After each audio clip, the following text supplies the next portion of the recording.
We are being divided pagdating sa politika. Red, green, pink, yellow. Kaya kapag nagsuot ka ng red, tapos pink ka, itatag mo na kagad sa kabila, ay sa kabila yan. Hindi ba pwedeng Valentine's Day lang, kaya naka-red?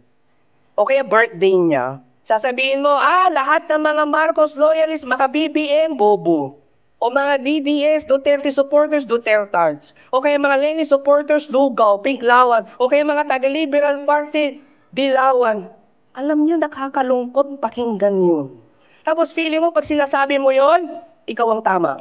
Nasusundan niyo, yung grupo ni ganyan, dito kami. Nasusundan niyo yung punto ko? Nakakalungkot pakinggan, nakakalungkot na marinig. Pero pakinggan niyo po ito. We view the other camp, the other political group, hindi lang kalaban sa politika, kundi as enemies of the nation. Napansin niyo? In the process, alam niyo yung ginagawa natin pag gano'n? We dehumanize the other person. Kinakancel natin, pinapahiya natin, sinisiraan natin.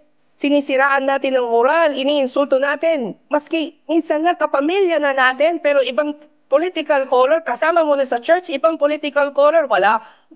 Laban na to, red ka pink ako green ka orange ako Hindi mo na makita, ito yun hindi mo na makita yung kabilang grupo na they are also image of God.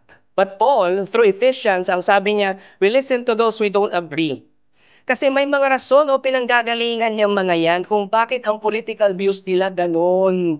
We listen so that we can understand them. Hindi laging ikaw ang tama, sila ang mali.